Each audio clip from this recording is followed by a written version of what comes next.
All right, welcome back. So we've got to fix this problem with production. It actually turns out that it's a blessing in disguise. I wanted to have you use jQuery because you can see how it's like similar to what we've done before, but we do want to move to this client library, even if it had worked, right? So the fact that it fails is just extra motivation. We wanted to move to the auto-generated library anyway. So let's talk about how we do this. So endpoints, that's one of their big things. You make the backend API, there's a tool for that. Then they also generate code for you to make your client stuff easier. In iOS or Android, they generate like Objective-C code for you for iOS. And for Android, they generate Java code for you. With the web client, they simply just make an API that you can call. So here are the steps. So the first thing you need to do is you need to add this script file to your HTML. I put it just after my custom stuff. So let's just go ahead and do that. So go ahead and find your HTML file, which is of course the one that says .html at the end, and find your custom one, and then stick this right after it. So what does this do? So this is apis.google.com/client.js. So this is the client.js file that you're loading up. After this client.js library loads, it's a pretty lightweight library. What do you want to do? And so you want to call a function called init. Now, normally I would have this like namespace, like, rh.mq.init. Turns out the namespace causes problems because it's like passed into the URL. So we're just going to do with plain old init. So after that client.js loads, we're going to call a function called init. And I'm just going to stick it down here at the bottom.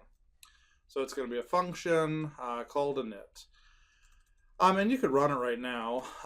So you could actually just say client.js has loaded, right? And you can just go ahead and see if this works and to see if this runs. So I guess I had to bring up my page here so I can try it. Go back to your localhost version. So now I can go to localhost 8080 and you'll notice that it is in fact my endpoints version.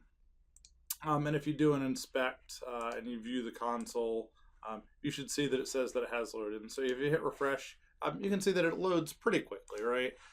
It's a little slower the first time, then after that it gets faster. So that's loaded. Now we want to do something with those library functions. And what we're going to do is we're going to copy some code from here. So here's what the init function should really be like. I'm just going to go and copy this whole thing. The first thing you'll notice is that I chose to use the other style. So I say init equals function. Line 155 here and line 159 are identical, right? It doesn't matter which style you use.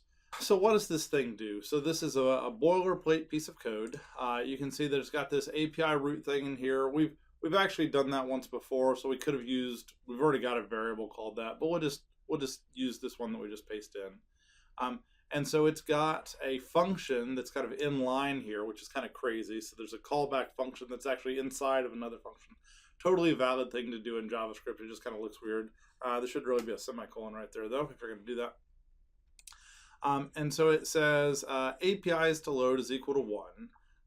This is how many calls are you going to make to this client library.load. So really what we're doing is we're saying client.load. So that was the only function that we needed from the client.js is client.load. And so we're going to load a client. So here's like the heart of what we're doing here. So we're saying load the MovieQuotes API version 1, and then pass in this callback function. So as soon as it loads, it's going to call this callback function. And then API root is the URL that they're going to go to get that client library. So it's coming to your endpoints backend. It's saying give me MovieQuotes v1, and once you've loaded, call this function. This APIs to load is really only important if you're doing like OAuth as well, because you have to load two. You have to load like one for your stuff and then one for OAuth. So you have to set it to 2.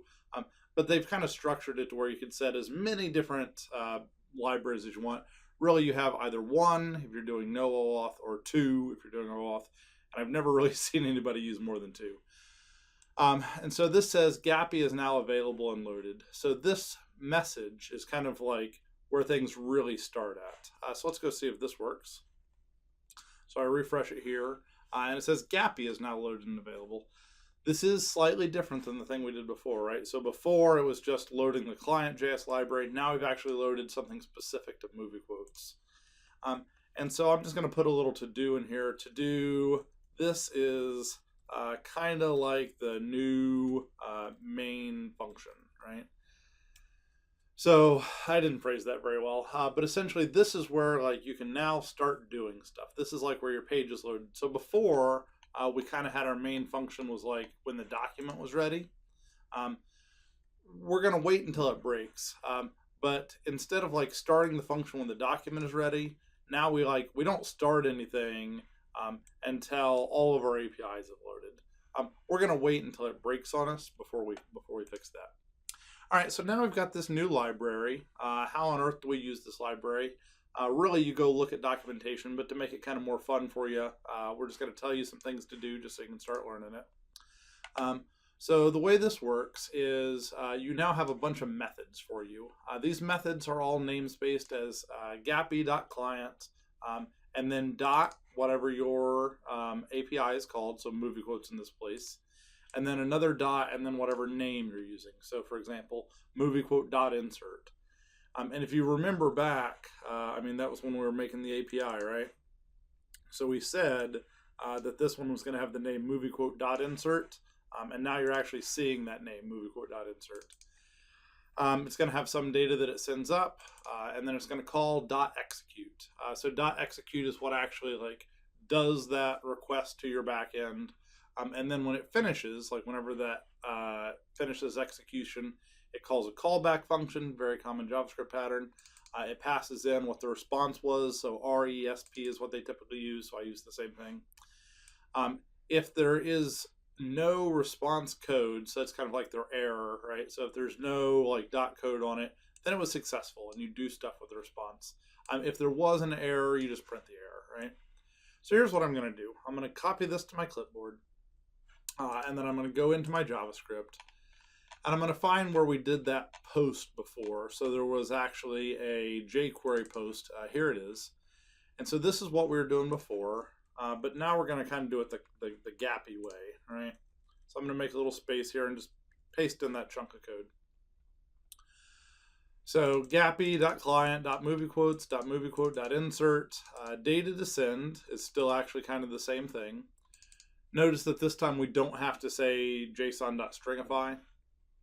And then we say execute, and then here's like do stuff with the response. So that's very similar to the done area here. So I'm just going to kind of like cut out from the done area and paste it up here. Really, the only thing that changed is the name of the variable, right? So we've got data, which is what it was called right there. But this new one is called response, right? RESP. So really the only change we have to make is that instead of saying data, just the word response, so RESP. It's kind of neat that it really does work just the exact same. I mean, this is the response from the server. That was the data. I mean, the variable names could be whatever, but it's really the same information. Now I'm going to delete my post. And so now all I've done is instead of using the jQuery framework, I've used the GAPI client library that was auto-generated for me. And then I'm doing the same thing. I'm just using the matching variable. So refactors are kind of not that exciting because when they work, it's like, hey, it does the same thing it did before. So let's do a post now. So we'll say my first post. Using my GAPI client. I kind of like the word GAPI, by the way. It sounds happy, right? So Google API. All right, so let's see if this works on localhost, and it does. My first post using my GAPI client. So this is actually really the only like truly important step to getting production to work. Just to kind of prove that, let's just go ahead and push it one more time. So we'll say upload here. It will take a little bit to upload your regular website and then also your endpoints. One neat thing is that it doesn't actually have any changes with your endpoints. So as soon as the regular part finishes, you can go use it, right? So there it says deployment successful. And then here it's going to start in on the endpoint stuff. I don't have to wait for the endpoint stuff to finish, which I think is kind of neat. All right, so let's go back to our production version. I've also, with this update, made it to where like the main page says the word endpoints, which is cool. So now we should be able to do a prod, GAPI post. And then I'll just say my movie. I don't really care about it. All right, so add quote, and now it's actually working. So you can see that this using of the GAPI client library is necessary for functionality. List worked literally because list just works no matter what, right? List is a GET request. It doesn't have anything to do with like gzips or anything like that. Also, I wanted to mention that if you look at how a list works, it's really just visiting a URL, right? So, I mean, that's the nice thing about GET request. If you ever wanted to simulate a GET request, I mean, it's pretty easy. You could even do things like, you could put on like limit equals 2, right? That's the nice thing about GET requests. They're nice and easy to work with. Delete is actually the same way. So we could actually delete one of these things. I'm going to delete Titanic because I kept mispronouncing it in the last video. So no more Titanic. All right, now it's gone. Of course, I accidentally did that on my local host, whereas I was actually trying to do things on this one. I'm surprised it didn't say like prod my movie, so I can delete. And you can see that delete just kind of works fine right out of the box. No big deal on delete. There's Titanic. Goodbye, Titanic. Cool. All right, so let's go ahead and implement the others. But what the heck, we'll do those in the next video. So we fixed the important one, things work. In the next video, we'll kind of GAPI in the rest of them. See you then.